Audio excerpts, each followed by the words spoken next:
इस देश का प्रधानमंत्री कायर है, लेकिन उससे ज्यादा वो निर्लज्ज है और बेहद सांप्रदायिक है। इस बात की पुष्टि खुद नरेंद्र मोदी ने आज अपनी चुनावी सभा जो राजस्थान में थी उस दौरान दे दी। नरेंद्र मोदी जी, जिस दिन से चुनाव शुरू हुआ है आपको सिर्फ हिंदू, मुसलमान, मुस्लिम लीग, मुगल रूल, मीट, मुर्गा, मछली यही सब दिख रहा है। और हमने भी ठान ली है कि चुनाव तो इस बार बेरोजगारी, महंगाई, किसानों के हक, श्रमिकों के लिए न्याय, औरतों की सुरक्षा, हाशिए पर लोगों के हक का जो हनन हो रहा है उसी पर होगा और हम उसी पर टिके हुए हैं। लेकिन आप एक भी मुद्दे की बात नहीं करना चाहते आज। लेकिन आपने जो कहा है ना, आपने मर्यादा की वो सीमा लांघी है जो पाप है। मंगलसूत्र पे आपने बोला है। आपकी हिम्मत कैसे हुई मंगलसूत्र पर बोलने की? आपने कहा कि कांग्रेस के मैनिफेस्टो में लिखा है कि आपका मंगलसूत्र भी वो लोगों में बांट देंगे। कांग्रेस के मैनिफेस्टो में मैं चुनौती से आपसे कहती हूं, ऐसी कहां पर कौन सा मैनिफेस्टो आप पढ़ रहे हैं जिसमें ऐसी बात लिखी है? कहां लिखा है कि हम लोगों की संपत्ति लेकर बांट देंगे? किस तरह की बौखलाहट है ये कि आप निरंतर झूठ बोल रहे हैं। एक संप्रदाय को लेकर झूठ बोलते हैं, हमारे मैनिफेस्टो को लेकर झूठ बोलते हैं। अब इतने बेतुके झूठ बोलने लगे हैं कि लोगों को आपके मानसिक संतुलन पर सवाल उठाना पड़ रहा है।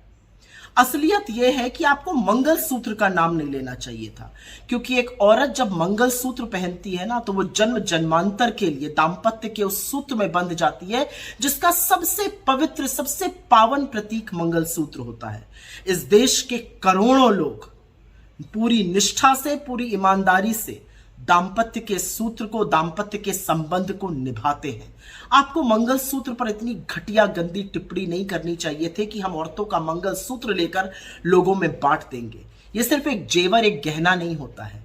यह दाम्पत्य का वो प्रतीक है जो औरत धारण करती है और पूरी निष्ठा से उस धर्म को निभाती है। आप भले इसको ना समझिए, लेकिन इस देश के करोड़ों महिलाओं का, करोड़ों बेहताओं का आपने आज घोर अपमान किया है और आपको माफी मांगनी चाहिए।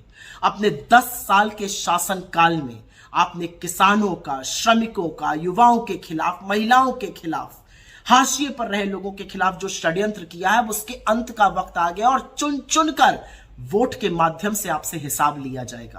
कांग्रेस के मैनिफेस्टो में बिल्कुल जातिगत जनगणना की बात है और हम डंके की चोट पर कहते हैं कि पिछड़े, दलितों, वंचितों, शोषितों, आदिवासियों के साथ साथ सामान्य वर्ग के, सामान्य कास्ट के, ठाकुर ब्राह्मण जैसी कास्ट के भी उन गरीब लोगों के साथ न्याय होना चाहिए जो समाज के हाशिए पर है।